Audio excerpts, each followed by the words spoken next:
കുട്ടികളെ അടുത്ത കാറ്റഗറിയാണ് tangential stress അല്ലെങ്കിൽ ഷിയറിംഗ് സ്ട്രെസ്. നോർമൽ സ്ട്രെസിന്റെ കേസ് എന്തായിരുന്നു?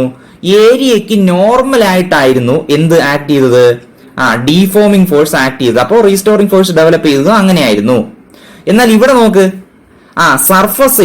സർഫസിന് ടാൻജൻഷ്യലായാണ് ഫോഴ്സ് ആക്ട് ചെയ്യുന്നത്. കണ്ടോ, ഫോഴ്സ് എങ്ങനെ ആക്ട് ചെയ്യുന്നത്? നമ്മുടെ സർഫസിന് ടാൻജൻഷ്യൽ ആയിട്ടാണ്. എന്ന് വെച്ചാൽ ഒരു ഫേസ് ഇതാ ഇവിടെ ഫിക്സഡ് ആണ്. അപ്പൊ നിങ്ങൾ ഇങ്ങനെ ഒരു ഫോഴ്സ് അപ്ലൈ ചെയ്ത് എന്ത് പറ്റും?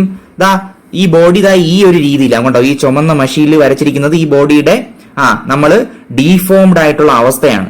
ഒറിജിനലി ഈ കറുത്ത പിന്നെന്താണ് മഷി കൊണ്ട് വരച്ചിരിക്കുന്ന ഇതാണ് ബോഡിയുടെ ഒറിജിനൽ സ്റ്റേറ്റ്. അപ്പൊ ടാൻജൻഷ്യലായി ഫോഴ്സ് അപ്ലൈ ചെയ്തപ്പോ കണ്ടോ ഈ രീതിയിലായി, ടോപ്പ് ഫേസിലാണ് അപ്ലൈ ചെയ്യുന്നത്. അപ്പൊ എന്ത് പറ്റും? ഇവിടെ എന്താ സംഭവിച്ചത്? ബോഡിയുടെ വോളിയം മാറിയില്ല, ശരിയല്ലേ? പക്ഷെ ഷേപ്പ് മാറി. കണ്ടോ, നേരത്തെ ഇരുന്ന ഷേപ്പിലാണോ ഇപ്പൊ ഇരിക്കുന്നത്? അല്ല. അപ്പോ നിങ്ങൾ ഇങ്ങനെ ടാൻജൻഷ്യലായി ഒരു ഫോഴ്സ് അപ്ലൈ ചെയ്യുമ്പോ ബോഡിക്കകത്ത് ഇന്റേണൽ ആയ റീസ്റ്റോറിംഗ് ഫോഴ്സ് ഡെവലപ്പ് ചെയ്യും, ശരിയല്ലേ? അതിന്റെ ഡയറക്ഷൻ ഇങ്ങോട്ടായിരിക്കും, ഇതിന്റെ ഓപ്പോസിറ്റ് ആയിരിക്കും. ആ internal restoring force per unit area, അതിനെ നിങ്ങൾ വിളിക്കുന്ന പേരാണ് ടാൻജൻഷ്യൽ സ്ട്രെസ് അല്ലെങ്കിൽ ഷിയറിംഗ് സ്ട്രെസ് എന്നും വിളിക്കും. ഈ പേര് ആദ്യമായിട്ടായിരിക്കും കേൾക്കുന്നത്, ഷിയറിംഗ് സ്ട്രെസ്. ഓക്കെ, അപ്പൊ വായിക്കാം. ഇതിന്റെ ഡെഫിനിഷൻ എന്താ? When the deforming force acts tangentially to the surface of a body and changes the shape of the body, കണ്ടോ, then the stress set up in the body is called tangential stress. ഇപ്പോ അതിന്റെ ഉദാഹരണമാണ് ഒരു cubical body. അതിന്റെ bottom face കണ്ടോ, ഈ face rigid ആയി fix ചെയ്തിരിക്കുകയാണ്. അതിന്റെ ടോപ്പ് ഫേസിൽ നമ്മൾ ടാൻജൻഷ്യൽ ഫോഴ്സ് അപ്ലൈ ചെയ്യുമ്പോൾ കണ്ടോ എന്താ സംഭവിച്ചത്? അതിന്റെ ഷേപ്പ് മാറി, പക്ഷെ വോളിയം മാറിയില്ല. കണ്ടോ, സ്പേസ് അത് തന്നെയാണ്, ഷേപ്പ് ആണ് മാറിയത്. നോക്ക്, let a tangential force F be applied on the top face of the body such that the shape of the body changes without any change in volume. ശരിയല്ലേ? ഇനി ഈ ടോപ്പ് ഫേസിലല്ലേ നമ്മൾ ഫോഴ്സ് അപ്ലൈ ചെയ്തത്? അപ്പൊ internal force develop ചെയ്തത് ഇങ്ങോട്ടാണ്. ആ internal force by area, അതിനെ നമ്മൾ വിളിക്കുന്ന പേരാണ് ടാൻജൻഷ്യൽ സ്ട്രെസ്. ശരിയല്ലേ? Internal restoring force per area, unit area. Okay, force by area ആണ്. ഇതാണ് tangential stress or shearing stress. Clear ആയോ? ഇനി അടുത്ത കാറ്റഗറി, മൂന്നാമത്തെ റോമൻ നമ്പർ ആണ് ഹൈഡ്രോസ്റ്റാറ്റിക് സ്ട്രെസ് അല്ലെങ്കിൽ ഹൈഡ്രോളിക് സ്ട്രെസ്. ഈ ഹൈഡ്രോളിക് സ്ട്രെസിന്റെ പ്രത്യേകത എന്താ? ഇതാണ് നമ്മുടെ ബോഡി, അല്ലെ പോട്ടെ, ഇതാണ് നമ്മുടെ ഒറിജിനൽ ബോഡി. കണ്ടോ, ഈ ഡോട്ടഡ് ലൈൻ അല്ലെങ്കിൽ ഈ ഒരു രീതി വരച്ചിരിക്കുന്നതാണ് നമ്മുടെ ഒറിജിനൽ ബോഡി. ഓക്കെ, ഇതില് നമ്മൾ എന്ത് ചെയ്യാണ്? പിന്നെ എല്ലാ വശങ്ങളിൽ നിന്നും യൂണിഫോമായി കംപ്രസ് ചെയ്യുകയാണ്. കണ്ടോ, എന്ന് വെച്ചാൽ ഒരു ഫ്ലൂയിഡിനകത്ത് നിങ്ങളൊരു ബോൾ ഇടുമ്പോ അല്ലെങ്കിൽ ഒരു ബോഡി ഇടുമ്പോ, ഒരു സ്പെറിക്കൽ ബോഡി ഇടുകയാണെന്ന് വിചാരിക്കുക. അതിൽ സംഭവിക്കുന്നതെന്ന് പറഞ്ഞാൽ എന്താണ്? എല്ലാ വശങ്ങളിലും ഈക്വലായി എന്ത് ചെയ്യും? കംപ്രസ് ചെയ്യപ്പെടും. കാര്യം ഇത് കണ്ടോ, ഇതാണ് ഒറിജിനൽ. അപ്പൊ എല്ലാ വശത്തു നിന്നും യൂണിഫോമായി കംപ്രസ് ചെയ്യപ്പെട്ടപ്പോ കണ്ടോ, ഇതിന്റെ വോളിയം ഇനിഷ്യലി V ആയിരുന്നു. നോക്ക്, കംപ്രസ് ചെയ്യപ്പെട്ടപ്പോ ഇതിന്റെ ഇപ്പോഴത്തെ അവസ്ഥ നോക്ക്, ഇതാ. അപ്പോൾ ഡെൽറ്റ വി വോളിയം കുറഞ്ഞിട്ട് ഈ അവസ്ഥയിലായി. അപ്പൊ ഇങ്ങോട്ട് കംപ്രസ് ചെയ്യപ്പെട്ടപ്പോൾ അതിന് എഗെയിൻസ്റ്റ് ആയി എന്ത് ചെയ്യും? റീസ്റ്റോറിംഗ് ഫോഴ്സ് ഡെവലപ്പ് ചെയ്യും. ആ internal restoring force per unit ഏരിയയെ നമ്മൾ വിളിക്കുന്ന പേരാണ് ഹൈഡ്രോളിക് പ്രഷർ അല്ലെങ്കിൽ ഹൈഡ്രോസ്റ്റാറ്റിക് പ്രഷർ. പ്രഷർ അല്ല, സ്ട്രെസ്, രണ്ട് ഏകദേശം ഒന്നാണ്, എന്നാലും ഹൈഡ്രോസ്റ്റാറ്റിക് സ്ട്രെസ് എന്ന് വിളിക്കൂ. ഓക്കെ, അപ്പൊ മനസ്സിലായി പറഞ്ഞത്? The internal restoring force per unit area developed in a body when the body is compressed uniformly from all sides. എല്ലാ സൈഡുകളിൽ നിന്നും യൂണിഫോമായി എന്ത് ചെയ്തിരിക്കുകയാണ്? ഈ ബോഡിയെ കംപ്രസ് ചെയ്തിരിക്കുകയാണ്. കണ്ടോ, ഇതാണ് ഒറിജിനൽ. കംപ്രസ് ചെയ്യപ്പെട്ടപ്പോൾ ഈ അവസ്ഥയിലായി. അപ്പൊ അതിന് എഗെയിൻസ്റ്റ് ആയിട്ട് ഇന്റേണൽ റീസ്റ്റോറിംഗ് ഫോഴ്സ് ഡെവലപ്പ് ചെയ്യും. ആ internal restoring force per unit area നമ്മൾ വിളിക്കുന്ന പേരാണ് ഹൈഡ്രോസ്റ്റാറ്റിക് സ്ട്രെസ് അല്ലെങ്കിൽ ഹൈഡ്രോളിക് സ്ട്രെസ്. മനസ്സിലായോ? അപ്പൊ ഇവിടെ എന്താ സംഭവിക്കുന്നത്? ജോമെട്രിക്കൽ ഷേപ്പിന് വല്ല മാറ്റവും വന്നോ? ഇതിപ്പോ സ്പിയർ ആണ്, ഇപ്പോഴും സ്പിയർ ആണ്, പക്ഷേ വോളിയം മാറി. മനസ്സിലായോ? ഓക്യുപ്പൈ ചെയ്യുന്ന സ്പേസ് മാറിയിട്ട് ഇതിന് ഇത്രയും സ്പേസ് ആണ്, ഇതിന് ഇത്രയും സ്പേസ് ആണ്. ഓക്കെ, എന്ന് വെച്ചാൽ നിങ്ങൾ ഒരു വസ്തുവിനെ, ഒരു സ്പെറിക്കൽ ബോഡിയെ നിങ്ങൾ ഒരു ഫ്ലൂയിഡിൽ ഇടുകയാണെങ്കിൽ എല്ലാ വശത്തു നിന്നും ആ ഫ്ലൂയിഡ് ഫോഴ്സ് എക്സേർട്ട് ചെയ്യും. അപ്പോ സംഭവിക്കുന്ന ഒരു സിനാറിയോയാണ് ഈ വരച്ചു വെച്ചിരിക്കുന്നത്. മനസ്സിലായോ? ഇനി ഇതിന്റെ കുറച്ച് ഡിസ്ക്രിപ്ഷൻ ഞാൻ വായിച്ചു തരാം, നിങ്ങൾക്ക് നോക്കിയോളേ. The fluid applies a force in perpendicular direction at each point on the surface. ഇപ്പൊ നോക്ക്, നമ്മളൊരു ഫ്ലൂയിഡിൽ ഇടുമ്പോ ഈ സർഫസിലെ എല്ലാ പോയിന്റിലും കണ്ടോ പെർപെൻഡിക്കുലർ ആയി ഫ്ലൂയിഡ് ഒരു ഫോഴ്സ് എക്സേർട്ട് ചെയ്യും. അപ്പൊ നോക്ക്, the body is compressed uniformly from all sides. എല്ലാ വശങ്ങളിൽ നിന്നും ബോഡി യൂണിഫോമായി കംപ്രസ് ചെയ്യപ്പെടും. അപ്പൊ നമുക്ക് പറയാം the body is set to be under hydraulic compression. മനസ്സിലായോ? അപ്പൊ ഇത് ഇവിടെ എന്താ സംഭവിക്കുക? അപ്പോ this leads to decrease in its volume without any change of geometrical shape. Geometrical ഷേപ്പിന് ഒരു മാറ്റവും വന്നില്ല, പക്ഷേ വോളിയം എന്ത് ചെയ്തു? ഡിക്രീസ് ചെയ്തു. അപ്പൊ ഈ അവസ്ഥയിൽ ഈ ബോഡിയിൽ ഡെവലപ്പ് ചെയ്യുന്ന internal restoring force per unit ഏരിയയെ നിങ്ങൾ വിളിക്കുന്ന പേരാണ് ഹൈഡ്രോളിക് സ്ട്രെസ് അല്ലെങ്കിൽ ഹൈഡ്രോളിക് പ്രഷർ എന്ന് വിളിക്കുന്നു. ക്ലിയർ ആയോ പറഞ്ഞ കാര്യങ്ങൾ? ഓക്കെ, അപ്പൊ ഇത്രയും കാര്യങ്ങൾ ഭംഗിയായി പഠിച്ചിട്ട് നിങ്ങളുടെ നോട്ടിലേക്ക് എഴുതുക. ബാക്കി നമുക്ക് അടുത്ത വീഡിയോയിൽ നോക്കാം. ഇനി നമുക്ക് കുറച്ച് പ്രോബ്ലംസ് ചെയ്ത് നോക്കാം കുട്ടികളെ. നോക്ക്, the femur which is the principal bone of the thigh has a minimum diameter in an adult male of about 2.8 centimeter corresponding to a cross sectional area A of 6 × 10⁻⁻⁴ meter square. At what compressive load would it break? Given the ultimate strength for bone is 170 × 10⁻⁶ Newton/meter square. അപ്പൊ നോക്ക്, ഇത് scientific നൊട്ടേഷനിലല്ല എഴുതിയിരിക്കുന്നത്, 1.7 എന്നുള്ള രീതിയിൽ എഴുതാവും. അപ്പൊ നമ്മൾ കാൽക്കുലേഷന്റെ സിംപ്ലിസിറ്റിക്ക് വേണ്ടിയൊക്കെയാണ് ഇങ്ങനെ കൊടുത്തിരിക്കുന്നത് കേട്ടോ. അപ്പൊ നിങ്ങൾ എല്ലായ്പ്പോഴും ഇങ്ങനെ 1.7 എന്നിട്ട് എഴുതണമെന്നൊന്നും ഇല്ല.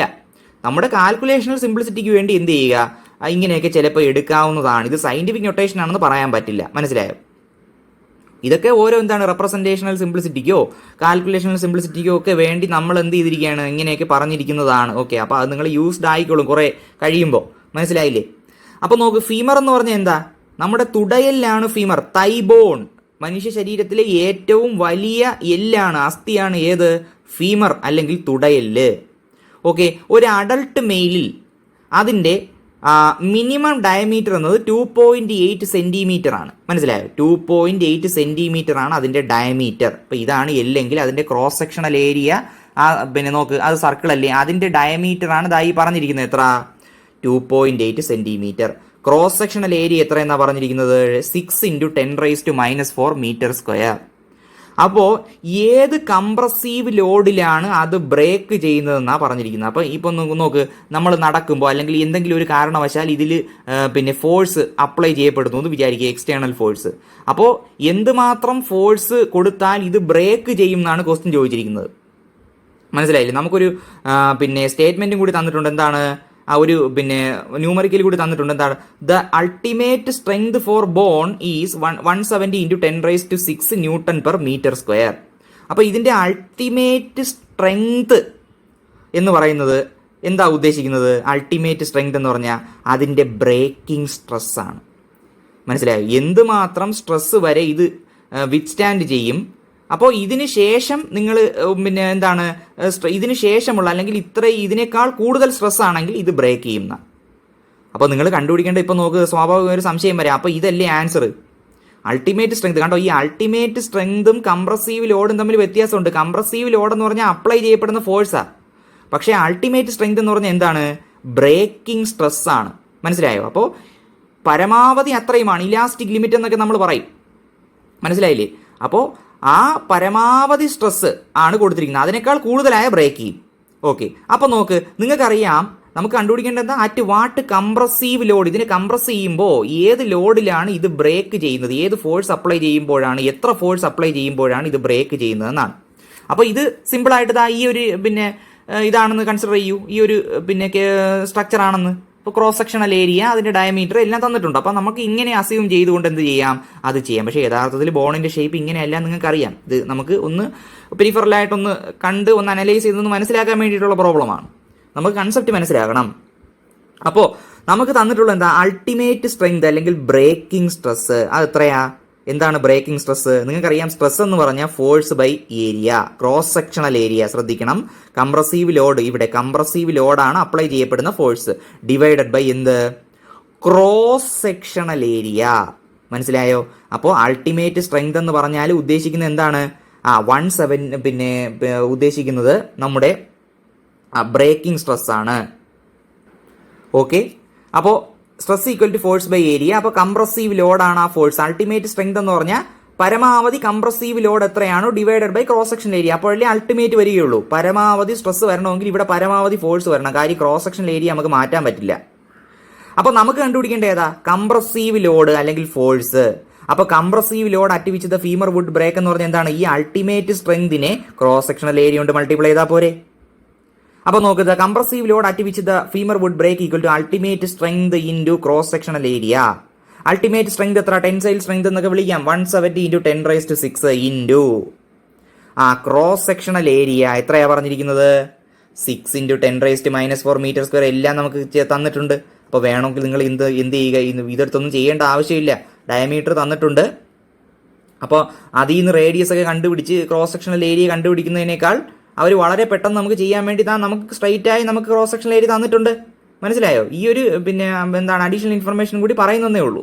അപ്പോൾ ക്രോസ് സെക്ഷണൽ ഏരിയ, അപ്പോൾ ഈ tensile strength ultimate strength into cross sectional area ചെയ്യുമ്പോൾ നിങ്ങൾക്ക് എന്ത് കിട്ടും?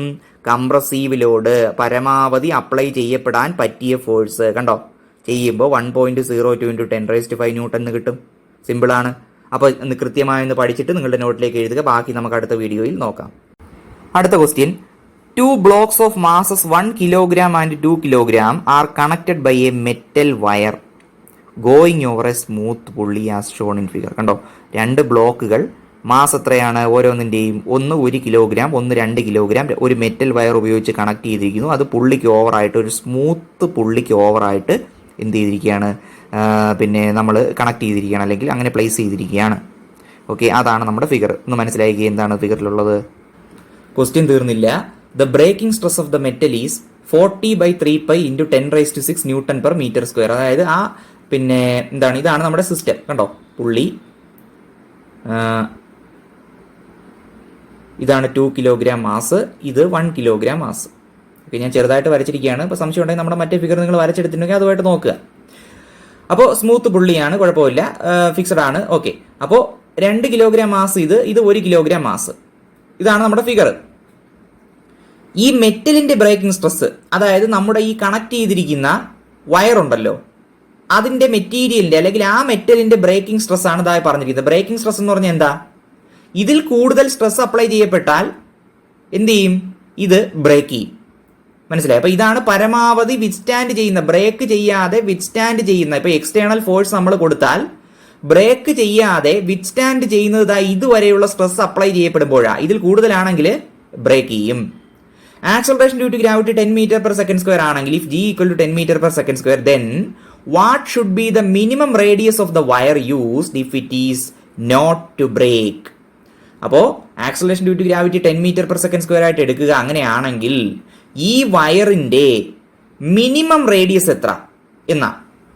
ഓക്കെ, ബ്രേക്ക് ചെയ്യാതെ ഇരിക്കുവാൻ നിങ്ങൾ എടുക്കേണ്ട വയറിന്റെ മിനിമം റേഡിയസ് എത്ര? മിനിമം ആണ്, ശ്രദ്ധിക്കണം, minimum radius. Okay, minimum radius, അതായത് ഇത് എടുത്തിരിക്കണം. ഇതിൽ കുറവ് എടുത്തു കഴിഞ്ഞാൽ ബ്രേക്ക് ചെയ്യുന്ന, ഇതിൽ കൂടുതൽ എടുക്കാം, തിക്കാക്കാം. ഇപ്പൊ റേഡിയസ് കൂടുമ്പോൾ തിക്കാവുമല്ലോ. അപ്പോൾ എന്ത് ചെയ്യണം? മിനിമം റേഡിയസ് എത്ര എന്നാണ് കണ്ടുപിടിക്കേണ്ടത്. അങ്ങനെയാണ്, അല്ലാതെ മാക്സിമം റേഡിയസ് എന്നല്ല. മാക്സിമം റേഡിയസ് എത്ര വേണോ ആവാം. മിനിമം ഇത്ര എടുത്തിരിക്കണം. മിനിമം അതിന്റെ നോക്ക്, മിനിമം റേഡിയസ് ഇത്ര വേണം. ഇതാണ് വയറെങ്കിൽ അതിന്റെ ക്രോസ് സെക്ഷണൽ ഏരിയ ഇതാണ്. അതിന്റെ നോക്ക് റേഡിയസ് എന്ന് പറഞ്ഞാൽ ഈ ക്രോസ് സെക്ഷണൽ ഏരിയ ഉണ്ടോ, ആ സർക്കിളിന്റെ റേഡിയസ്, അത് മിനിമം ഇത്ര വേണം, എന്നാലേ ബ്രേക്ക് ചെയ്യാതിരിക്കൂ. മാക്സിമം നോക്ക്, നിങ്ങൾക്ക് തിക്നെസ് കൂട്ടാം, പക്ഷെ മിനിമത്തിനേക്കാൾ കുറഞ്ഞാൽ എന്ത് ചെയ്യും? വിത്ത്സ്റ്റാൻഡ് ചെയ്യാതെ ബ്രേക്ക് ചെയ്യും. മനസ്സിലായോ? ഇനിയാണ് നമ്മൾ കണ്ടുപിടിക്കാൻ പോകുന്നത്. നിങ്ങൾക്കറിയാം, നോക്ക്, ഈ ഫോഴ്സ് ഇങ്ങോട്ട് അപ്ലൈ താഴേക്കാണ്, ശരിയല്ലേ? ഇതും താഴേക്കാണ്. അപ്പോൾ ഇതിലെ വ്യത്യാസം കാരണം ഇപ്പൊ നോക്ക്, ഇത് താഴേക്കാണ്, ഇത് മുകളിലേക്കാണ് പോകുന്നത്. കണ്ടോ, mg താഴേക്കാണ് ആക്ട് ചെയ്യുന്നതെങ്കിലും റിസൾട്ടന്റ് ഫോഴ്സ് നിങ്ങൾക്ക് അറിയാം. അത് നമ്മൾ ഈ കണക്റ്റഡ് മാസ് പ്രോബ്ലത്തിൽ സംശയം ഉണ്ടെങ്കിൽ അതൊന്ന് നോക്കിക്കേ. അപ്പൊ ഇവിടെ ഫോഴ്സ് റിസൾട്ടന്റ് താഴേക്കാണ് ഈ സിസ്റ്റത്തില്. അപ്പൊ എന്ത് പറ്റും? അതിന് എഗെയിൻസ്റ്റ് ആയിട്ട് കണ്ടോ, ഈ റിസൾട്ടന്റ് ഫോഴ്സ് കണ്ടോ, ഈ വയറിലാണ് ആക്ട് ചെയ്യപ്പെടുന്നത്, ശരിയല്ലേ? ഈ വയറിനെ പിടിച്ച് താഴേക്ക് വലിക്കുകയാണ്. അപ്പൊ വയറിൽ ഡെവലപ്പ് ചെയ്യുന്ന ഇന്റേണൽ റീസ്റ്റോറിംഗ് ഫോഴ്സ് ഇല്ലേ, അതിനെ നമ്മൾ മറ്റൊരു പേര് വിളിക്കുന്നുണ്ട് കുട്ടികളെ. നിങ്ങൾക്ക് ഓർമ്മയുണ്ടോ? ടെൻഷൻ. എന്താണ്? നിങ്ങളൊരു വയറിലൊരു മാസ് തൂക്കിയിടുമ്പോൾ നോക്ക്, അത് താഴേക്ക് ഒരു ഫോഴ്സ് അപ്ലൈ ചെയ്യപ്പെടും, അല്ലെ ഈ വയറിൽ ഒരു ഫോഴ്സ് അപ്ലൈ ചെയ്യപ്പെടും. അപ്പൊ അതിന് എഗെയിൻസ്റ്റ് ആയിട്ട് വയറിൽ ഡെവലപ്പ് ചെയ്യുന്ന ഫോഴ്സ് ആണ് ടെൻഷൻ. അതാണ് റീസ്റ്റോറിംഗ് ഫോഴ്സ് ഈ കേസിൽ, ശരിയല്ലേ? കാര്യം നമ്മൾ അപ്ലൈ ചെയ്യുന്ന ഡീഫോമിംഗ് ഫോഴ്സ് എങ്ങോട്ടാണോ അതിന് എഗെയിൻസ്റ്റ് ആയിട്ട് നമ്മുടെ ബോഡിയുടെ അകത്ത് ഡെവലപ്പ് ചെയ്യുന്ന റീസ്റ്റോറിംഗ് ഫോഴ്സ് ആണ്, അല്ലെങ്കിൽ ഇന്റേണൽ റീസ്റ്റോറിംഗ് ഫോഴ്സ് ആണ് എന്ത് നമ്മൾ കൺസിഡർ ചെയ്യേണ്ടത്. അപ്പൊ ഇവിടെ എന്താണ് ഇന്റേണൽ റീസ്റ്റോറിംഗ് ഫോഴ്സ്? ഈ ടെൻഷൻ ആണ്, ശരിയല്ലേ? അപ്പൊ ഈ സിസ്റ്റത്തിലെ ടെൻഷന്റെ ഇക്വേഷൻ എന്താ? അത് നിങ്ങൾ സംശയം ഉണ്ടെങ്കിൽ അവിടെ നിന്ന് നോക്കുക, ഞാൻ കൂടുതൽ എക്സ്പ്ലെയിൻ ചെയ്തില്ല. നമ്മൾ അവിടെ ഡീറ്റെയിൽഡ് ആയിട്ട് പറഞ്ഞതാണ് 2m1m2/m1+m2. 2 മാസുകൾ ഇതുപോലെ കണക്ട് ചെയ്തിട്ടുണ്ട്. m1+m2 × g, കണ്ടോ? 2m1m2/m1+m2 × g. Okay, so 2 × m1 1 kilogram, m2 2 kilogram divided by 1+2 × g 10 ആയിട്ട് എടുക്കുക. അപ്പൊ 40/3 ന്യൂട്ടൺ എന്ന് കിട്ടും. മനസ്സിലായോ? അപ്പൊ ഇതാണ് റീസ്റ്റോറിംഗ് ഫോഴ്സ്. അപ്പൊ ബ്രേക്കിംഗ് സ്ട്രെസ് കണ്ടോ? ബ്രേക്കിംഗ് സ്ട്രെസ് എന്ന് പറഞ്ഞാൽ മിനിമം റേഡിയസിലെ പിന്നെ ക്രോസ് സെക്ഷണൽ ഏരിയ കാൽക്കുലേറ്റ് ചെയ്യുമ്പോൾ മിനിമം റേഡിയസ് എടുക്കുമ്പോഴാണ് ഈ ബ്രേക്കിംഗ് സ്ട്രെസ് കിട്ടുക. കാരണം മനസ്സിലായി, കാര്യം ഇതിലും കുറഞ്ഞു കഴിഞ്ഞാൽ ഈ വാല്യൂ കൂടും, ശരിയല്ലേ? ഇപ്പൊ ഇത് നോക്കിക്കേ, നിങ്ങളിപ്പോ ഇതിലും കുറവ് റേഡിയസ് ആണ് എടുക്കുന്നതെങ്കിൽ ഈ വാല്യൂ കുറയും. അപ്പൊ ഇത് കൂടില്ലേ? ഇത് കൂടിയാൽ ബ്രേക്ക് ചെയ്യും. അപ്പോൾ ഈ വാല്യൂ കൂടാൻ പാടില്ല എന്ന് വെച്ചാൽ ഇത് മിനിമം ആയിരിക്കണം. സോറി, കൂടാനല്ല, കുറയാൻ പാടില്ല. മനസ്സിലായോ? കുറയാൻ പാടില്ല എന്ന് പറഞ്ഞാൽ മിനിമം ആണ്. അപ്പൊ ഇതിലും കുറഞ്ഞു കഴിഞ്ഞാൽ ഇത് കൂടും, ബ്രേക്ക് ചെയ്യും. അപ്പൊ ഇത് എന്ത് ചെയ്യാം? ഇത് കൂടിക്കഴിഞ്ഞാൽ കുഴപ്പമില്ല. മനസ്സിലായോ? ഇത് കുറഞ്ഞാൽ നമുക്ക് നല്ലതേ ഉള്ളൂ, ബ്രേക്കിംഗ് സ്ട്രെസ് കുറഞ്ഞാൽ. അപ്പോൾ ഈ R എന്ന് പറഞ്ഞാൽ എന്താ? യഥാർത്ഥത്തിൽ മിനിമം റേഡിയസ് ആണ്. അപ്പൊ breaking stress equal to internal restoring force divided by pi × r². ഈ R മിനിമം റേഡിയസ് ആണ്. ഓക്കെ, അതാണ് ക്രോസ് സെക്ഷണൽ ഏരിയ.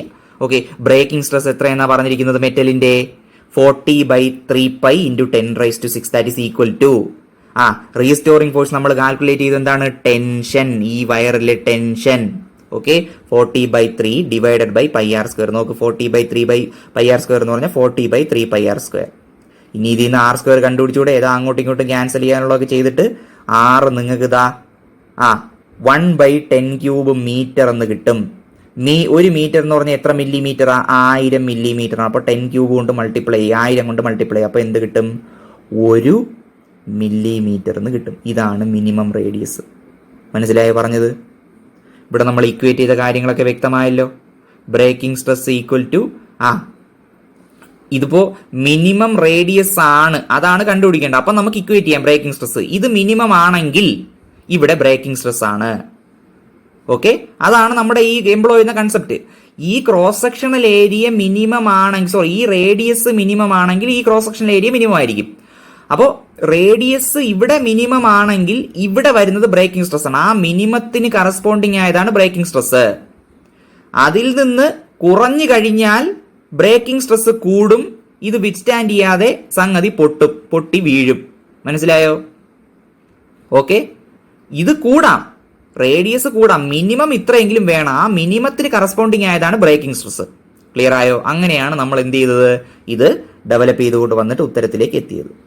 ഓക്കെ, അപ്പോൾ ബാക്കി നമുക്ക് എന്ത് ചെയ്യാം? അടുത്ത വീഡിയോയിൽ നോക്കാം. അടുത്ത question, a 1000 kilogram lift is tied with metallic wires of maximum safe stress of 1.4 × 10⁸ Nm/m². If the maximum acceleration of the lift is 1.2 m², then find the minimum diameter of the wire. നോക്ക്, ലിഫ്റ്റിനെ എങ്ങനെയാ തൂക്കിയിട്ടിരിക്കുന്നത്? Metallic വയറുകൾ ഉപയോഗിച്ചുകൊണ്ടാണ്. ആ metallic വയറുകൾക്ക് താങ്ങാൻ പറ്റുന്ന maximum stress 1.4 × 10⁸ Nm/m² ആണ്. ഇതിൽ കൂടുതൽ സ്ട്രെസ് ആയ ബ്രേക്ക് ചെയ്യും. ഇതാണ് മാക്സിമം സേഫ് സ്ട്രെസ് അല്ലെങ്കിൽ ബ്രേക്കിംഗ് സ്ട്രെസ്. ലിഫ്റ്റിന്റെ മാക്സിമം ആക്സിലറേഷൻ 1.2 m/s² ആണെങ്കിൽ ഈ വയറിന്റെ മിനിമം ഡയമീറ്റർ എത്ര? സിമ്പിൾ അല്ലേ ക്വസ്റ്റ്യൻ? മുമ്പേ നമ്മൾ ചെയ്ത പോലെ തന്നെയാണ്. നിങ്ങൾക്കറിയാം, breaking stress equal to restoring force developed in the wire divided by എന്ത്? മിനിമം ഏരിയ അല്ലെങ്കിൽ മിനിമം ഡയമീറ്റർ എന്നാണ് കണ്ടുപിടിക്കേണ്ടത്. മിനിമം ഡയമീറ്റർ എന്ന് പറഞ്ഞാൽ മിനിമം റേഡിയസ്, അപ്പം മിനിമം ഏരിയ. നോക്കി, ഈ ഏരിയ മിനിമം ആയാലേ എന്ത് പറ്റുള്ളൂ? ഈ ബ്രേക്കിംഗ് സ്ട്രെസ് മാക്സിമത്തിൽ നിൽക്കൂ. ഇതിൽ കുറവ് ഏരിയ ആയാലോ അല്ലെങ്കിൽ ഇതിൽ കുറവ് റേഡിയസ് ആയാൽ ഇത് കൂടും. ഇത് കൂടാൻ പാടില്ല. ഇത് കൂടിക്കഴിഞ്ഞാൽ ബ്രേക്ക് ചെയ്യും. അപ്പോൾ ഇവൻ മിനിമം ആയി ഇരിക്കുമ്പോഴാണ് ഇയാളുടെ മാക്സിമം വാല്യൂ നമുക്ക് കിട്ടുക. അപ്പോൾ അതാണ് നമുക്ക് കണ്ടുപിടിക്കേണ്ടത്. ആ മിനിമം ഡയമീറ്റർ ആണ്, റേഡിയസ് അല്ല ഡയമീറ്റർ ആണ് കണ്ടുപിടിക്കേണ്ടത്. അപ്പോൾ നമ്മുടെ കയ്യിൽ ആരൊക്കെ ഉണ്ട്? നമ്മുടെ കയ്യിൽ എന്തുണ്ട്? ബ്രേക്കിംഗ് സ്ട്രെസ് ഉണ്ട്. ഓക്കെ, നമുക്ക് കണ്ടുപിടിക്കേണ്ട മിനിമം ഡയമീറ്റർ ആ ബ്രേക്കിംഗ് സ്ട്രെസ് ഉണ്ട്. Okay, maximum safe stress, internal force നമ്മൾ കണ്ടുപിടിക്കണം. ഓക്കെ, അതും കൂടി കണ്ടുപിടിച്ചാൽ മാത്രമേ നമുക്ക് എന്ത് കിട്ടുള്ളൂ? ഈ ഡയമീറ്റർ അല്ലെങ്കിൽ ഈ ടേം കിട്ടുള്ളൂ. ഇതിൽ നിന്ന് മാത്രമേ നമുക്ക് മിനിമം ഡയമീറ്റർ കണ്ടുപിടിക്കാൻ പറ്റൂ. ഓക്കെ, അപ്പോൾ നമുക്ക് ആദ്യം റീസ്റ്റോറിംഗ് ഫോഴ്സ് ഡെവലപ്പ് ചെയ്യുന്നത് എത്രയെന്ന് കണ്ടുപിടിക്കുക. റീസ്റ്റോറിംഗ് ഫോഴ്സ് ഡെവലപ്പ് ചെയ്യുന്നു എന്ന് പറഞ്ഞാൽ എന്താ? ഈ സ്ട്രിങ്ങിൽ ഡെവലപ്പ് ചെയ്യുന്ന റീസ്റ്റോറിംഗ് ഫോഴ്സ് ഏതാ? അത് ടെൻഷൻ അല്ലേ കുട്ടികളെ? ടെൻഷൻ. ഓക്കെ, അപ്പോൾ നോക്ക്, നിങ്ങൾക്കറിയാം ലിഫ്റ്റ് മുകളിലേക്ക് പോകുന്നു 1.2. നോക്ക്, ഇങ്ങനെ തൂക്കിയിട്ട് പിന്നെയാണ് മുകളിലേക്ക് പോകുന്നത്. മനസ്സിലായി? അല്ലാതെ ഈ വയറ് പിടിച്ച് വലിച്ചുകൊണ്ട് മുകളിലേക്ക് പോകുന്നു എന്ന് വിചാരിക്കരുത്. ഓക്കെ, അപ്പോൾ ലിഫ്റ്റ് മുകളിലേക്ക് പോകുന്നു, റിസൾട്ടന്റ് ആക്സിലറേഷൻ മുകളിലേക്കാണ്. അപ്പോൾ എന്താണ്? ഇതിൽ ഏത് കമ്പോണന്റാണ് കൂടുതൽ? ഈ ലിഫ്റ്റിൽ നോക്ക്, സ്റ്റേഷനറി ആയിരിക്കുന്ന ഈ ലിഫ്റ്റിൽ ഇത് ഈക്വിലിബ്രിയത്തിലാണെങ്കിൽ mg താഴേക്കാണ് ലിഫ്റ്റിന്റെ വെയിറ്റ്. അപ്പോൾ എന്ത് ചെയ്യും? നമ്മുടെ ഈ വയറിൽ mg എന്നുള്ള ഫോഴ്സ് ആക്ട് ചെയ്യുമ്പോൾ ടെൻഷൻ ഡെവലപ്പ് ചെയ്യും. മനസ്സിലായോ? പക്ഷേ ലിഫ്റ്റ് മുകളിലേക്ക് പോവുകയാണ് ഒരു നിശ്ചിത ആക്സിലറേഷനിൽ. അപ്പോൾ റിസൾട്ടന്റ് ഫോഴ്സ് ഏതാ? ടി മൈനസ് എം ജി ആണ്. കാര്യം രണ്ട് ഫോഴ്സുകളെ ആക്ട് ചെയ്യുന്നുള്ളൂ. ടി മൈനസ് എം ജി ആണ്. കാര്യം ലിഫ്റ്റ് മുകളിലേക്ക് പോകുന്നു എന്ന് പറഞ്ഞാൽ ഇതിൽ ഏതെങ്കിലും ഒരു കമ്പോണന്റ് കൂടുതലായിരിക്കണം. ഈക്വലായ ഈക്വിലിബ്രിയത്തിലാണ്. പക്ഷേ ഒരു നിശ്ചിത ആക്സിലറേഷനിൽ മുകളിലേക്ക് പോകുന്നു എന്ന് പറഞ്ഞാൽ എത്രയാണ് resultant? T minus M G equal to എത്ര? Mass into acceleration. അതാണ് റിസൾട്ടന്റ് ഫോഴ്സ്. അപ്പോൾ ഏതാ? ടി മൈനസ് എം ജി ആണ്. T minus M G equal to M A. ഇത് നമ്മൾ ലിഫ്റ്റിന്റെ പ്രോബ്ലത്തിൽ പഠിച്ചതാണ് കൃത്യമായിട്ട്. Okay, T minus M G equal to M A. അപ്പോൾ ടി ഈക്വൽ ടു എത്ര? M G plus M A. ശരിയല്ലേ? ഈ എം ജി ഇപ്പുറത്ത് വരുന്നു.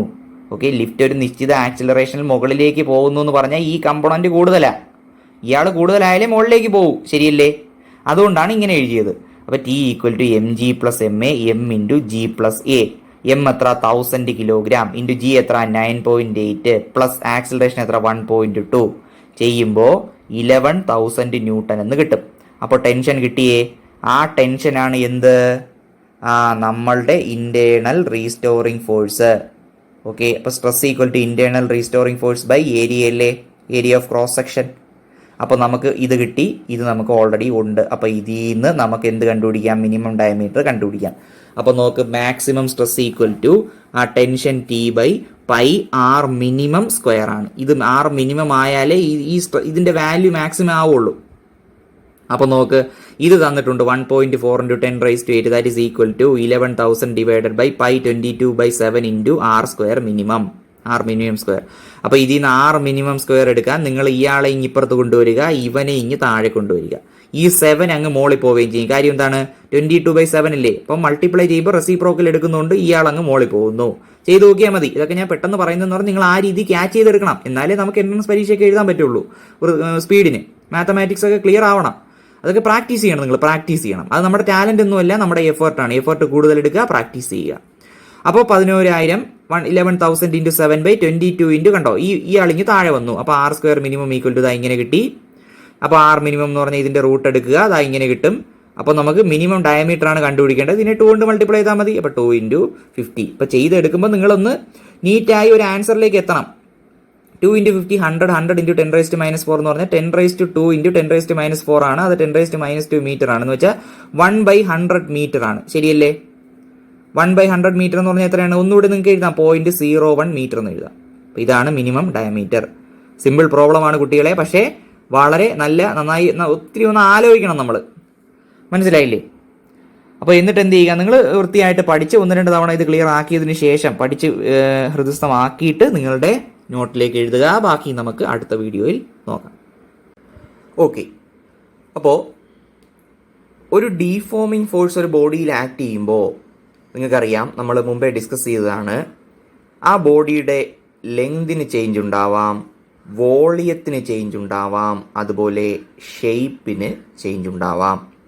ഓക്കെ, അപ്പോൾ അങ്ങനെ ഒരു അവസ്ഥയിൽ ആ ബോഡി എത്തുമ്പോൾ ഇപ്പോൾ ലെങ്തിലുള്ള ചേഞ്ച് ഉണ്ടാകുന്നു, വോളിയത്തിലുള്ള ചേഞ്ച് ഉണ്ടാകുന്നു, ഷേപ്പിലുള്ള ചേഞ്ച് ഉണ്ടാകുന്നു. അങ്ങനെയാണെങ്കിൽ നമ്മളൊരു പ്രത്യേക പേര് പറയും, ആ ബോഡി സ്ട്രെയിൻഡ് ആണ് എന്ന് നമ്മൾ പറയും. ഓക്കെ, അപ്പോൾ വായിക്കുകയാണ്. When a deforming force is applied on a body it causes a change in length, volume or shape of the body. The body is then said to be strained. Okay, ഈ സ്ട്രെയിനിനെ എങ്ങനെയാണ് നമ്മൾ measure ചെയ്യുന്നത്, എങ്ങനെയാണ് നമ്മൾ define ചെയ്തിരിക്കുന്നത് നോക്ക്. കോൺഫിഗറേഷനിലെ change, okay, by original configuration. അപ്പോൾ the strain produced in a body is measured as the ratio of change in configuration to the original configuration of the body. ഇപ്പോൾ change in length by original length, അല്ലെങ്കിൽ change in volume by original volume. Okay, അതുപോലെയുള്ള കാര്യങ്ങളാണ് നമ്മൾ എന്ത് ചെയ്യുന്നത്, സ്ട്രെയിനിൽ പറയുന്നത്. Okay, ഇപ്പം നോക്ക്, സ്ട്രെയിൻ രണ്ട് ക്വാണ്ടിറ്റികളുടെ റേഷ്യോയാണ്. കണ്ടോ, change in configuration by original configuration. നോക്ക്, ഇത് രണ്ടും ലൈക്ക് ക്വാണ്ടിറ്റികളല്ലേ. ഇപ്പോൾ ചേഞ്ച് ഇൻ ലെങ്ത് ആണ് ഇപ്പോൾ ലെങ്ത് ആണ് നമ്മൾ എടുക്കുന്നതെങ്കിൽ change in length by original length, മുകളിലും താഴെയും ലെങ്ത് ആണ്, ശരിയല്ലേ? അപ്പോൾ എന്ത് ചെയ്യും, അതൊരു പ്യുവർ നമ്പർ ആയല്ലേ വരികയുള്ളൂ. കാര്യം യൂണിറ്റുകളെല്ലാം പോവും. വെറും ഒരു പ്യുവർ നമ്പർ ആയിട്ടേ വരികയുള്ളൂ, അതിന് യൂണിറ്റോ ഡയമെൻഷനോ ഇല്ല. അപ്പോൾ നിങ്ങളോട് സ്ട്രെയിനിൻ്റെ ഡയമെൻഷൻ എഴുതാൻ പറഞ്ഞാൽ എന്താണ് സ്ട്രെയിനിൻ്റെ ഡയമെൻഷൻ? m⁻⁴, l⁻⁴, t⁻⁴. സ്ട്രെയിനിന് യൂണിറ്റ് ഉണ്ടോ? യൂണിറ്റ് ഇല്ല. അപ്പോൾ ഒന്നുകൂടി വായിക്കുന്നു. The strain produced in a body is measured as the ratio of change in configuration to the original configuration of the body. Okay, അപ്പോൾ സ്ട്രെയിൻ ഈക്വൽ ടു എന്താണ്? Change in configuration divided by original configuration. Since strain is the ratio of two like quantities, therefore it is a pure number, that is it has neither units nor dimensions. neither units nor dimensions. Strain 3 തരത്തിലുണ്ട്. there are 3 types of strain. ഒന്ന് tensile strain, അല്ലെങ്കിൽ longitudinal strain, അല്ലെങ്കിൽ linear strain. മൂന്നും ഒന്ന് തന്നെയാണ്, tensile or longitudinal or linear strain. അത് ലെങ്തുമായി ബന്ധപ്പെട്ടതാണ്. ഇനി ബൾക്ക് സ്ട്രെയിൻ അല്ലെങ്കിൽ വോളിമെട്രിക് സ്ട്രെയിൻ, അത് വോളിയവുമായി ബന്ധപ്പെട്ടതാണ്. ഇനി ഷിയറിംഗ് സ്ട്രെയിൻ, അത് ഷേപ്പുമായി ബന്ധപ്പെട്ടതാണ്. ഓക്കെ, അപ്പോൾ ഈ 3 ഡീറ്റെയിൽഡ് ആയിട്ട് നമുക്ക് നോക്കണം. അപ്പോൾ നോക്ക്, ടെൻസൈൽ സ്ട്രെയിൻ എന്താണ്, അല്ലെങ്കിൽ ലോഞ്ചിറ്റ്യൂഡിനൽ സ്ട്രെയിൻ എന്താണ്, അല്ലെങ്കിൽ ലീനിയർ സ്ട്രെയിൻ എന്താണ്? ഇപ്പോൾ നമ്മൾ ഡീഫോമിംഗ് ഫോഴ്സ് അപ്ലൈ ചെയ്യുമ്പോൾ ലെങ്തിലാണ് ചേഞ്ച് ഉണ്ടാകുന്നത് എങ്കിൽ ആ സ്ട്രെയിനിനെ വിളിക്കുന്ന പേരാണ് ലോഞ്ചിറ്റ്യൂഡിനൽ സ്ട്രെയിൻ. അപ്പോൾ നോക്ക്, വിത്തിൻ ഇലാസ്റ്റിക് ലിമിറ്റ് എന്നാണ് നമ്മൾ പലതിനും പറയുക. എന്തുകൊണ്ടാ? അത് കഴിഞ്ഞാൽ ഈ സ്ട്രെസ്സും സ്ട്രെയിനും തമ്മിൽ എന്താണ് ഒരു റിലേഷൻഷിപ്പ് നമുക്ക് കംപ്ലീറ്റ് ആയി ഡിഫൈൻ ചെയ്യാൻ പറ്റില്ല. അതുകൊണ്ടാണ് വിത്തിൻ ഇലാസ്റ്റിക് ലിമിറ്റ്. ആ ലിമിറ്റ് കഴിഞ്ഞാൽ ബോഡിയുടെ ഇലാസ്റ്റിസിറ്റി നഷ്ടപ്പെടുകയാണ്. അപ്പോൾ ബോഡിയുടെ ഇലാസ്റ്റിസിറ്റി എന്നുള്ള പ്രോപ്പർട്ടി റീറ്റെയിൻ ചെയ്യുന്ന ആ അവസരം വരെയാണ് ഈ ഡെഫിനിഷന് പ്രസക്തി. മനസ്സിലായോ? അപ്പോൾ വിത്തിൻ ഇലാസ്റ്റിക് ലിമിറ്റ് എന്താണ്? നമുക്ക് ടെൻസൈൽ സ്ട്രെയിൻ എങ്ങനെ ഡിഫൈൻ ചെയ്യാം? നമുക്കറിയാം, സ്ട്രെയിനിന്റെ ഡെഫിനിഷൻ എന്ന് പറഞ്ഞാൽ എന്താ? Change in configuration by original configuration. അപ്പോൾ ടെൻസൈൽ സ്ട്രെയിൻ ആണെങ്കിലോ അല്ലെങ്കിൽ ലോഞ്ചിറ്റ്യൂഡിനൽ ഓർ ലീനിയർ സ്ട്രെയിൻ, ഇത് മൂന്നും ഒന്ന് തന്നെയാണ്. അങ്ങനെയാണെങ്കിൽ നമുക്ക് എങ്ങനെ ഡിഫൈൻ ചെയ്യാം? Change in length by original length എന്ന് ഡിഫൈൻ ചെയ്യാം, ശരിയല്ലേ? അപ്പോൾ നോക്ക്, within elastic limit it is the ratio of change in length to original length. If L is the original length and delta L is the change in length, then longitudinal strain equal to delta L by L. അപ്പോൾ original length L ആണ്, delta L change in length ആണ്. മനസ്സിലായോ? അപ്പോൾ originally നമുക്ക് L ഉണ്ടായിരുന്നു, ഇപ്പോൾ L dash ആണെന്ന് വിചാരിക്കുക. എന്ന് വെച്ചാൽ എല്ലിനോട് ഡെൽറ്റ എൽ കൂടിയപ്പോൾ എന്ത് കിട്ടി? എൽ ഡാഷ് കിട്ടി. അപ്പൊ ഈ മുകളിൽ എന്താ കൊടുക്കേണ്ടത്? എത്രയാണ് കൂടിയത്, ചേഞ്ച് എത്രയാണ്, ഡിവൈഡഡ് ബൈ ഒറിജിനൽ, അങ്ങനെ വേണം പറയാൻ. മനസ്സിലായോ? അപ്പോൾ അതാണ് ടെൻസൈൽ സ്ട്രെയിൻ, അല്ലെങ്കിൽ ലോഞ്ചിറ്റ്യൂഡിനൽ സ്ട്രെയിൻ, അല്ലെങ്കിൽ ലീനിയർ സ്ട്രെയിൻ. അപ്പോൾ ഇത്രയും നന്നായിട്ട് പഠിച്ചിട്ട് നിങ്ങളുടെ നോട്ടിലേക്ക് എഴുതുക. ബാക്കി നമുക്ക് അടുത്ത വീഡിയോയിൽ നോക്കാം. അടുത്തത് രണ്ടാമത്തെ കാറ്റഗറിയാണ് ബൾക്ക് സ്ട്രെയിൻ അല്ലെങ്കിൽ വോളിമെട്രിക് സ്ട്രെയിൻ. നോക്ക്, ഹൈഡ്രോളിക് പ്രഷർ പ്രൊഡ്യൂസ് ചെയ്യുന്ന സ്ട്രെയിൻ എന്നും പറയും. ഓക്കെ, അപ്പോൾ ഇവിടെ എന്താ സംഭവിക്കുന്നത്? ഡീഫോമിംഗ് ഫോഴ്സ് വോളിയത്തിലാണ് ചേഞ്ച് ഉണ്ടാക്കുന്നത്. അങ്ങനെയാണെങ്കിൽ നമ്മൾ അതിനെ വിളിക്കുന്നു volumetric strain. If the deforming force produces a change in volume, then the strain is called volumetric strain. അപ്പോൾ വിത്തിൻ ഇലാസ്റ്റിക് ലിമിറ്റ് നമുക്ക് എങ്ങനെ ഡിഫൈൻ ചെയ്യാം? Ratio of change in volume to original volume. Okay, ഇത് നമ്മൾ hydrostatic സ്ട്രെസ്സിന്റെ കേസിലല്ലേ പഠിച്ചത്, volume change ചെയ്യുന്നത്. അപ്പോൾ ഹൈഡ്രോളിക് പ്രഷർ പ്രൊഡ്യൂസ് ചെയ്യുന്ന സ്ട്രെയിൻ എന്നും ഇതിനെ നമ്മൾ വിളിക്കും. അപ്പോൾ എന്താണ്? Ratio of change in volume. മുകളിൽ ചേഞ്ച് ആണ്, എത്രയാണ് ചേഞ്ച് വന്നതെന്നാ, അല്ലാതെ ചേഞ്ച്ഡ് വോളിയം അല്ല, ചേഞ്ച് എത്രയാണ് വന്നത്? ആ ചേഞ്ച് ഇപ്പോൾ 2, 3 എത്രയാ ചേഞ്ച്? 1. കാര്യം 1 വന്നു, മനസ്സിലായി? ചേഞ്ച് എത്രയാണ്? 1 അല്ല ചേഞ്ച് 3 3 ഇപ്പോഴത്തെ പിന്നെ എന്താണ് ക്വാണ്ടിറ്റിയാണ്.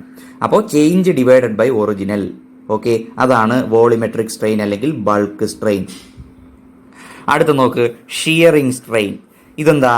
ഷിയറിംഗ് സ്ട്രെസ്സിന്റെ കേസിൽ നമ്മൾ പഠിച്ചതാണ്. ഓക്കെ, അപ്പം നോക്ക്, ഡീഫോമിംഗ് ഫോഴ്സ് നമ്മുടെ ബോഡിയുടെ ഷേപ്പാണ് മാറ്റുന്നതെങ്കിൽ അങ്ങനെയുള്ള സ്ട്രെയിനിനെ നമ്മൾ വിളിക്കുന്ന പേരാണ് ഷിയറിംഗ് സ്ട്രെയിൻ. നോക്ക്, if the deforming force produces a change in the shape of the body then the strain is called shearing strain. ഇപ്പോൾ നോക്ക്, ഇതൊരു സിലിണ്ടർ ആണ്, ഇതിൻ്റെ ലെങ്ത് കണ്ടോ L ആണ്. അപ്പോൾ നമ്മൾ ടാൻജൻഷ്യലായ ഒരു ഫോഴ്സ് അപ്ലൈ ചെയ്യുമ്പോൾ നോക്ക്, ഈ ബേസ് ഇത് ഫിക്സഡ് ആണ്. അപ്പോൾ ഇതിനെങ്ങനെ മൂവ് ചെയ്യാൻ പറ്റുക? ഇങ്ങനെ, മനസ്സിലായോ? അപ്പോൾ ഷേപ്പ് കണ്ടോ മാറി. നോക്ക്, ഈ ആംഗിളാണ് തീറ്റ. ഇതായിരുന്നു ഒറിജിനൽ, കണ്ടോ? ഇവിടെയാണ് പിന്നെ ഇതിന്റെ ഒറിജിനൽ ഷേപ്പ് ഇരുന്നത്. അപ്പോൾ ഇവിടെ നിന്ന് ഇങ്ങോട്ട് ഡിസ്പ്ലേസ് ചെയ്തു, Δx ഡിസ്പ്ലേസ് ചെയ്യപ്പെട്ടപ്പോൾ ദാ ഇവിടെ കണ്ടോ ഈ ആംഗിൾ, ഇത് തീറ്റയാണ്. ഷിയറിംഗ് സ്ട്രെയിനെ നമ്മൾ ഡിഫൈൻ ചെയ്യാൻ വേണ്ടിയുള്ള പ്രിലിമിനറി ആയിട്ടുള്ള കാര്യങ്ങളാണ് പറയുന്നത്. നമ്മൾ ടാൻജൻഷ്യൽ ഫോഴ്സ് ആണ് അപ്ലൈ ചെയ്തത്. ഇതാണ് ഡിസ്പ്ലേസ്മെന്റ്, ഇതാണ് തീറ്റ, ഇതതിന്റെ ഒറിജിനൽ ലെങ്ത്. അപ്പോൾ നിങ്ങൾക്ക് ഡീഫോമിംഗ് ഫോഴ്സ് ഇങ്ങോട്ട് ആക്ട് ചെയ്യുമ്പോൾ അതിന് എഗെയിൻസ്റ്റ് ആയിട്ട് എന്ത് ചെയ്യും? നിങ്ങൾക്കറിയാം, റീസ്റ്റോറിംഗ് ഫോഴ്സ് ആക്ട് ചെയ്യുന്നുണ്ട്. ഓക്കെ, അപ്പോൾ ഇവിടെ എന്താ പറയുന്നത്? ഈ Δx എന്ന് പറഞ്ഞാൽ എന്താ? റിലേറ്റീവ് ഡിസ്പ്ലേസ്മെന്റ് ആണ്. കണ്ടോ, ഈ പ്ലെയിൻ ഇത്രയും ഡിസ്പ്ലേസ് ചെയ്യപ്പെട്ടു, മനസ്സിലായോ? എന്തിനെ വെച്ചിട്ട്? ഇതൊരു ഫിക്സഡ് പ്ലെയിൻ, ഇതാണ് ഇവിടെ നോക്ക്, ഇവർ രണ്ടുപേരും തമ്മിൽ റിലേറ്റീവ് ഡിസ്പ്ലേസ്മെന്റ് ഇല്ല. പക്ഷെ ഇവിടെ നോക്ക്, ഇയാൾ ഫിക്സഡ് ആയിട്ടിരിക്കുന്നു. ഇയാളെ വെച്ച് നോക്കിയപ്പോൾ ഇയാൾ കണ്ടോ ഇത്രയും ഡിസ്പ്ലേസ്ഡ് ആയി, കണ്ടോ? ഓക്കെ, അപ്പോൾ ഷിയറിംഗ് സ്ട്രെയിനെ നമ്മൾ ഡിഫൈൻ ചെയ്യുന്നത് എങ്ങനെയാണ് എന്ന് ചോദിച്ചാൽ ഇങ്ങനെയാണ്. Within elastic limit shearing strain is measured by the ratio of the relative displacement of one plane to its distance from the fixed plane. അപ്പോൾ ഒരു പ്ലെയിനിന്റെ relative displacement divided by displaced ആയ പ്ലെയിനും ഫിക്സഡ് പ്ലെയിനും തമ്മിലുള്ള ഡിസ്റ്റൻസ്. നോക്ക്, ഇതാണ് relative displacement. ഇനി ഇതാണ് ഡിസ്പ്ലേസ്ഡ് ആയ പ്ലെയിൻ, ഇതാണ് ഫിക്സഡ് പ്ലെയിൻ. യവന്മാർ രണ്ടുപേരും തമ്മിലുള്ള ഡിസ്റ്റൻസ് എത്രയാ? L. മനസ്സിലായോ? അപ്പോൾ shearing strain equal to relative displacement of one plane divided by distance of the displaced plane from the fixed plane. അപ്പോൾ നമ്മുടെ ഫിഗറിൽ നിന്ന് ഷിയറിംഗ് സ്ട്രെയിൻ എന്ന് പറഞ്ഞാൽ Δx/L അല്ലേ? നോക്ക്, ഇത് തീറ്റ. നിങ്ങൾ ടാൻ തീറ്റ ഒന്ന് എടുത്ത് നോക്കിയേ. ടാൻ തീറ്റ എത്ര കിട്ടും? Opposite side by adjacent side എന്നാണ്. ഓപ്പോസിറ്റ് സൈഡ് ഏതാ? Δx. അഡ്ജസന്റ് സൈഡ് ഏതാ? L. അപ്പോൾ ഷിയറിംഗ് സ്ട്രെയിൻ ഈക്വൽ ടു പിന്നെ Δx/L ആണ് ബൈ ഡെഫിനിഷൻ. പക്ഷെ ഫിഗറിൽ നിന്ന് നമുക്ക് മനസ്സിലായി Δx/L എന്ന് പറഞ്ഞാൽ എന്താ? Tan theta. ശരിയല്ലേ? Tan theta. അപ്പോൾ നോക്ക്, തീറ്റ വളരെ ചെറുതാണ് യൂഷ്വലി. അപ്പോൾ tan theta nearly equal to തീറ്റയാണ്. നിങ്ങൾ ട്രിഗ്നോമെട്രി പഠിച്ചിട്ടുള്ള റിസൾട്ടാണ്. അങ്ങനെയാണെങ്കിൽ shearing strain equal to Δx/L equal to ഈ ടാൻ തീറ്റയ്ക്ക് പകരം തീറ്റ എന്ന് എഴുതിക്കൂടെ? അപ്പോൾ ഈ തീറ്റ എന്നുള്ള ആ ആംഗിള് ഷിയറിംഗ് സ്ട്രെയിനിന് തുല്യമാണ്. മനസ്സിലായ കുട്ടികളെ? നോക്ക്, ഈ ആംഗിളാണ് ഷിയറിംഗ് സ്ട്രെയിനിന്റെ മെഷർ. ഓക്കെ, അതെന്താ? Δx/L ആണ്. ഓക്കെ, ക്ലിയർ ആയോ? ഇപ്പോൾ ഷിയറിംഗ് സ്ട്രെയിനിന്റെ ഡെഫിനിഷനാണ് ഇത്. നോക്ക്, ആ ആംഗിളാണ് യഥാർത്ഥത്തിൽ ഷിയറിംഗ് സ്ട്രെയിൻ. ഓക്കെ, അപ്പോൾ ഇത് ഉപയോഗിച്ച് നമുക്ക് പ്രോബ്ലംസ് ചെയ്യാൻ കുഴപ്പമില്ല. എന്ത് പിന്നെ മനസ്സിലാക്കാം ഇതിൽ നിന്ന്? പിന്നെ shearing strain equal to Δx/L that is equal to tan തീറ്റയാണ്. തീറ്റ വളരെ ചെറുതായതുകൊണ്ട് എന്താണ്? Tan theta nearly equal to theta. So ആ തീറ്റ എന്നത് ഷിയറിംഗ് സ്ട്രെയിൻ്റെ ഒരു മെഷറാണ് എന്ന് മനസ്സിലാക്കാനായിട്ട് പറ്റും. ഓക്കെ, അപ്പോൾ ഇത്രയൊന്ന് ക്ലിയർ ആക്കിയിട്ട് നിങ്ങളുടെ നോട്ടിലേക്ക് എഴുതുക. വളരെ പ്രധാനപ്പെട്ട ഒരു കാര്യമാണ് നമ്മുടെ ഈ ചാപ്റ്ററിലെ Hooke's law. Hooke's law. Okay, Robert Hooke എന്ന വളരെ പ്രതിഭാശാലിയായ ഒരു പിന്നെ ശാസ്ത്രജ്ഞൻ്റെ പേരിലാണ് ഈ നിയമം അറിയപ്പെടുന്നത്, ഹൂക്സ് ലോ. ഓക്കെ, എന്താണ് ഹൂക്സ് ലോ? വളരെ ചെറിയ ഡിഫോർമേഷൻസ് ആണെങ്കിൽ അത് ശ്രദ്ധിക്കണം. ഓക്കെ, വളരെ വലിയ ഡിഫോർമേഷൻസ് ആണെങ്കിൽ നമുക്ക് എന്തുണ്ട്, ഇതിൽ നിന്ന് ഡീവിയേഷൻ ഉണ്ട്. അപ്പോൾ ചെറിയ ഡിഫോർമേഷൻ എന്ന് പറഞ്ഞാൽ എന്താ, നമ്മളൊരു ഡിഫോമിംഗ് ഫോഴ്സ് അപ്ലൈ ചെയ്ത് ബോഡിയുടെ ഡിഫോർമേഷൻ വളരെ ചെറുതാണെങ്കിൽ, ഓക്കെ, അങ്ങനെയാണെങ്കിൽ എന്താ ഹൂക്സ് ലോ പറയുന്നത്, the stress and strain are proportional to each other. Okay, for small deformations the stress and strain are proportional to each other. This is known as Hooke's law. എന്ന് വെച്ചാൽ Hooke's ലോയെ വളരെ precise ആയി നമുക്ക് എങ്ങനെ define ചെയ്യാം കുട്ടികളെ, within elastic limit. കണ്ടോ, elastic limit കടക്കാൻ പാടില്ല, അത് കടന്നാൽ ഇത് പിന്നെ ഒബേ ചെയ്യില്ല ഇങ്ങനെ. അപ്പോൾ വിത്തിൻ ഇലാസ്റ്റിക് ലിമിറ്റ്, അത് വളരെ പ്രധാനപ്പെട്ടതാണ്. Within elastic limit stress is proportional to strain. മനസ്സിലായോ? അപ്പോൾ നമുക്ക് എങ്ങനെ പറയാം, സ്ട്രെസ് പ്രൊപ്പോർഷണൽ ടു സ്ട്രെയിൻ എന്ന് കൊടുത്തൂടെ? അങ്ങനെയാണെങ്കിൽ സ്ട്രെസ് ബൈ സ്ട്രെയിൻ ഒരു കോൺസ്റ്റന്റ് അല്ലേ? നിങ്ങൾക്കറിയാം സ്ട്രെസ് പ്രൊപ്പോർഷണൽ ടു സ്ട്രെയിൻ എന്ന് പറഞ്ഞാൽ stress equal to some constant into strain എന്നാണ് പ്രൊപ്പോർഷണാലിറ്റി മാറ്റുമ്പോൾ. ആ സ്ട്രെയിനിന് നമ്മളിങ്ങനെ താഴെ കൊണ്ടുവരുന്നു. അപ്പോൾ സ്ട്രെസ് ബൈ സ്ട്രെയിൻ അതെന്താ, ഒരു കോൺസ്റ്റന്റ് ആയിട്ട് കിട്ടും. ഈ കോൺസ്റ്റന്റിനെ നമ്മൾ വിളിക്കുന്ന പേരാണ്, ഈ പ്രൊപ്പോർഷണാലിറ്റി കോൺസ്റ്റന്റിനെ നമ്മൾ വിളിക്കുന്ന പേരാണ് മോഡുലസ് ഓഫ് ഇലാസ്റ്റിസിറ്റി അല്ലെങ്കിൽ കോയിഫിഷ്യന്റ് ഓഫ് ഇലാസ്റ്റിസിറ്റി. ഓക്കെ, അപ്പോൾ the ratio of stress by strain is a constant and that is called modulus of elasticity. ഈ സ്ട്രെസ് നോക്ക്, ഏതൊക്കെ രീതിയിലുണ്ട്, ലീനിയർ സ്ട്രെസ് ഉണ്ട്, ഓക്കെ, അല്ലെങ്കിൽ ടെൻസൈൽ സ്ട്രെസ് ഉണ്ട്, വോളിമെട്രിക് സ്ട്രെസ് ഉണ്ട്, ഷിയറിംഗ് സ്ട്രെസ് ഉണ്ട്. ഈ സ്ട്രെയിൻ കണ്ടോ, കറസ്പോണ്ടിങ് ആയി ഇവിടെ ലീനിയർ സ്ട്രെസ് ആണെങ്കിൽ ലീനിയർ സ്ട്രെയിൻ, വോളിമെട്രിക് സ്ട്രെസ് ആണെങ്കിൽ വോളിമെട്രിക് സ്ട്രെയിൻ, ഷിയറിംഗ് സ്ട്രെസ് ആണെങ്കിൽ ഷിയറിംഗ് സ്ട്രെയിൻ. അപ്പോൾ അങ്ങനെ 3 മോഡുലൈ ഉണ്ട്, 3 മോഡുലസുകളുണ്ട് കറസ്പോണ്ടിങ് ആയിട്ട്. മനസ്സിലായോ ഓരോ കേസിലും? ഓക്കെ, അപ്പോൾ ജനറലി എന്താണ് പിന്നെ കോയിഫിഷ്യന്റ് ഓഫ് ഇലാസ്റ്റിസിറ്റി അല്ലെങ്കിൽ മോഡുലസ് ഓഫ് ഇലാസ്റ്റിസിറ്റി, നിങ്ങൾ ഇത് മാത്രം നോക്കിയാൽ മതി. കോയിഫിഷ്യന്റ് എന്ന് മറ്റൊരു വാക്കാണ്. ഓക്കെ, അപ്പോൾ മോഡുലസ് ഓഫ് ഇലാസ്റ്റിസിറ്റി എന്ന് പറഞ്ഞാൽ ratio of stress by strain ആണ്. ഓക്കെ, മോഡുലസ് ഓഫ് ഇലാസ്റ്റിസിറ്റി എന്തിനെയാണ് ഡിപ്പെൻഡ് ചെയ്യുന്നത് നോക്ക്, ആ മെറ്റീരിയലിനെയാണ്, ആ മെറ്റീരിയലിന്റെ നേച്ചറിനെയാണ് ഡിപ്പെൻഡ് ചെയ്യുന്നത്. മനസ്സിലായോ? ഓക്കെ, മോഡുലസ് ഓഫ് ഇലാസ്റ്റിസിറ്റി എന്നത് സ്ട്രെസ്സിനെയോ സ്ട്രെയിനെയോ ഡിപ്പെൻഡ് ചെയ്യുന്നതായി പറയുന്നുണ്ടോ? ഇല്ല, ആ മെറ്റീരിയലിനെ ആണ് എന്ത് ചെയ്യുന്നത്, മോഡുലസ് ഓഫ് ഇലാസ്റ്റിസിറ്റി ഡിപ്പെൻഡ് ചെയ്യുന്നത്. ഓക്കെ, അപ്പോൾ ഇത്രയൊന്ന് മനസ്സിലാക്കുക. ഓക്കെ, അപ്പോൾ മോഡുലസ് ഓഫ് ഇലാസ്റ്റിസിറ്റി 3 ടൈപ്പ് ഉണ്ടെന്ന് നമ്മൾ പറഞ്ഞു. നോക്ക്, വ്യത്യസ്ത സ്ട്രെയിനുകൾ നമുക്കുണ്ട്. എന്തൊക്കെയാണ്? ടെൻസൈൽ സ്ട്രെയിൻ അല്ലെങ്കിൽ ലോഞ്ചിറ്റ്യൂഡിനൽ സ്ട്രെയിൻ, പിന്നെ വോളിമെട്രിക് സ്ട്രെയിൻ അല്ലെങ്കിൽ ബൾക്ക് സ്ട്രെയിൻ, പിന്നെ ഷിയറിംഗ് സ്ട്രെയിൻ. അപ്പോൾ corresponding to these 3 different types of strain നമുക്ക് 3 മോഡുലസ് ഓഫ് ഇലാസ്റ്റിസിറ്റികൾ ഉണ്ട്. ഏതൊക്കെയാണ്? 1 യങ്സ് മോഡുലസ് ഓഫ് ഇലാസ്റ്റിസിറ്റി, 2 അല്ലെങ്കിൽ യങ്സ് മോഡുലസ് എന്ന് മാത്രമേ പറയുന്നുള്ളൂ, ബൾക്ക് മോഡുലസ് ഓഫ് ഇലാസ്റ്റിസിറ്റി അല്ലെങ്കിൽ ബൾക്ക് മോഡുലസ്, പിന്നെന്താണ് മോഡുലസ് ഓഫ് റിജിഡിറ്റി. മനസ്സിലായോ? റിജിഡിറ്റി മോഡുലസ് എന്ന് പറയാം. അപ്പൊ Young's modulus, bulk modulus, rigidity modulus. Clear ആയോ? ഇതാണ് 3 എണ്ണം. അപ്പോൾ ഇത് നമുക്ക് ഓരോന്നായിട്ട് നോക്കണം. അപ്പോൾ ഇതുവരെ നിങ്ങൾ ഇന്ന് നോട്ടിലേക്ക് എഴുതുക, ബാക്കി നമുക്ക് അടുത്ത വീഡിയോയിൽ നോക്കാം. അപ്പോൾ ആദ്യമായി Young's modulus of elasticity Y എന്ന് റെപ്രസെന്റ് ചെയ്യുന്നു. എങ്ങനെയാണ് ഡിഫൈൻ ചെയ്യുന്നത്? Within elastic limit it is the ratio of longitudinal stress to longitudinal strain. കണ്ടോ, longitudinal stress to longitudinal strain. എങ്ങനെയാണ് ഡിനോട്ട് ചെയ്യുന്നത്? Y എന്നുള്ള സിമ്പിൾ. അപ്പോൾ therefore Y equal to longitudinal stress by longitudinal strain. വളരെ ശ്രദ്ധിച്ചിരിക്കണം, പ്രധാനപ്പെട്ട കാര്യങ്ങളാണ് പറയുന്നത്. നോക്ക്, ഇതാണ് നമ്മുടെ ഒരു വയർ.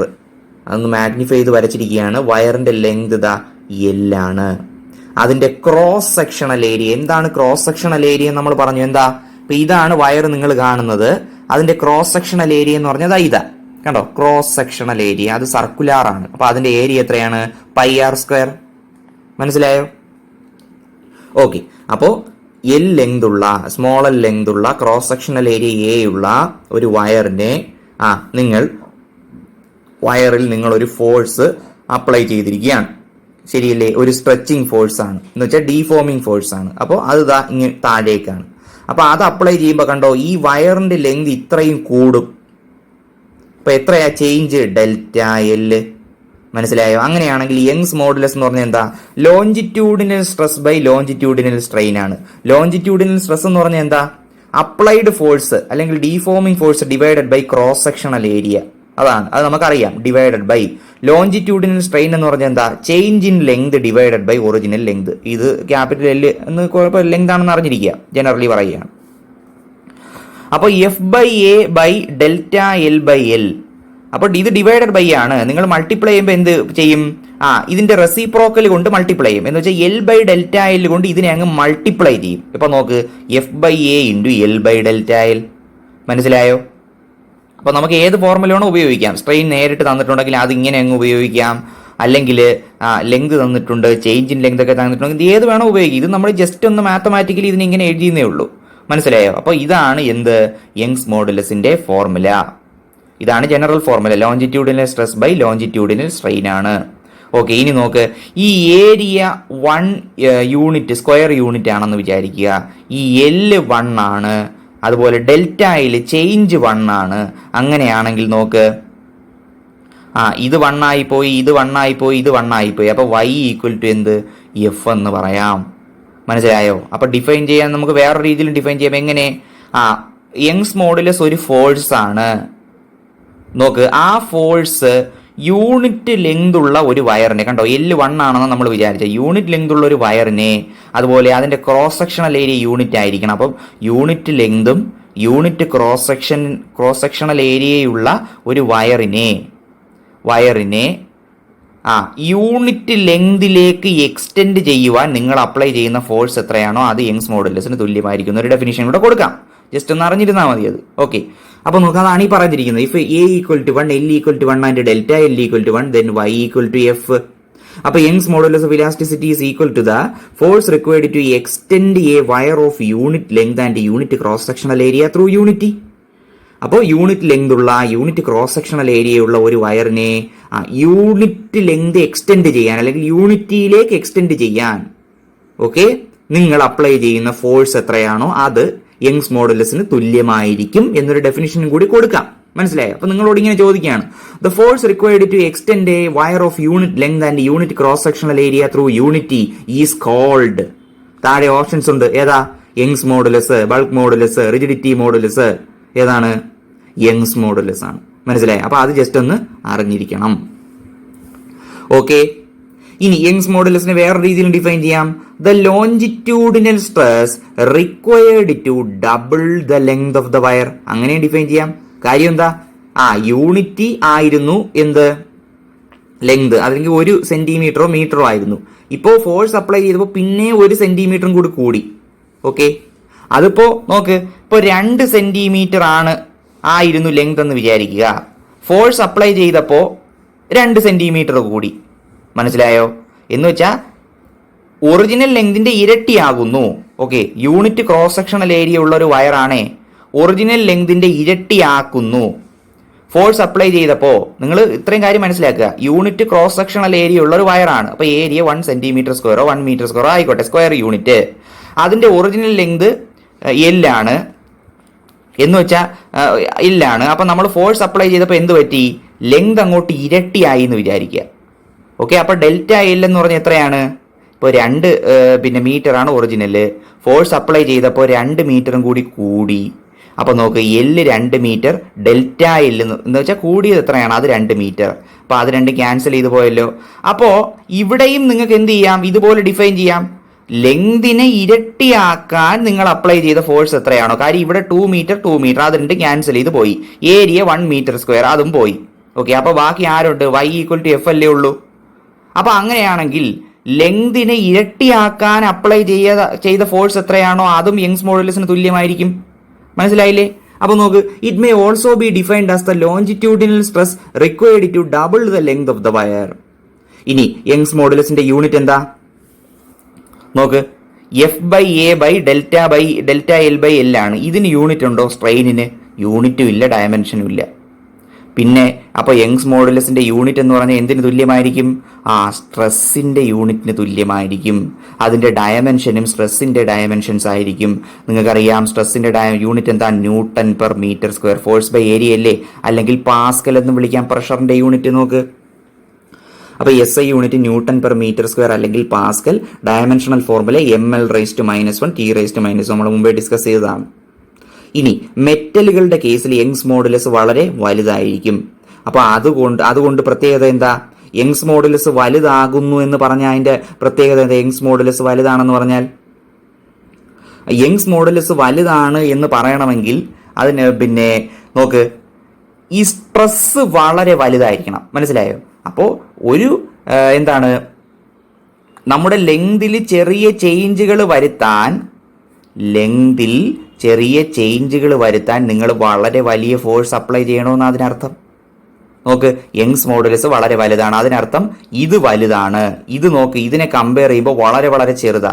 അപ്പോൾ ചെറിയ ഒരു എക്സ്റ്റൻഷൻ വരുത്താൻ അല്ലെങ്കിൽ സ്ട്രെയിൻ വരുത്താൻ നിങ്ങൾക്ക് വളരെ വലിയ ഫോഴ്സ് അപ്ലൈ ചെയ്യേണ്ടി വരും. മനസ്സിലായോ? അതാണ് യങ്സ് മോഡുലസ് വലുതാണ് എന്ന് പറയുന്നതിന്റെ അർത്ഥം. അപ്പം മെറ്റലുകളിൽ യങ്സ് മോഡുലസ് വളരെ ലാർജ് ആണ്. അപ്പൊ അതുകൊണ്ട് ഈ മെറ്റീരിയൽസിന് എന്ത് വേണം? അവരുടെ ലെങ്തിൽ ചെറിയ ചേഞ്ചുകൾ വരുത്താൻ വളരെ വലിയ ഫോഴ്സ് അപ്ലൈ ചെയ്യേണ്ടി വരും. അതുകൊണ്ടാണ് അവർ വളരെ സ്ട്രോങ് ആയിരിക്കുന്നത്. മനസ്സിലായോ? For metals Young's moduli are large, therefore these materials require a large force to produce small changes in length. Okay, അപ്പൊ ഇത്രയും കാര്യം മനസ്സിലായി. ഇതും കൂടി ഒന്ന് ശ്രദ്ധിച്ചോളണേ. It may also be defined as a longitudinal stress required to double the length of the wire. Unit cross സെക്ഷനും ആയിരിക്കണം. Unit cross section. Okay, അപ്പൊ ഇതിന്റെ ബാലൻസ് ആണ് ഇത്. മനസ്സിലായോ? അപ്പൊ ഇത്രയും ഒന്ന് അറിഞ്ഞിരിക്കുക. ബാക്കി നമുക്ക് എന്ത് ചെയ്യാം? അടുത്ത വീഡിയോയിൽ നോക്കാം.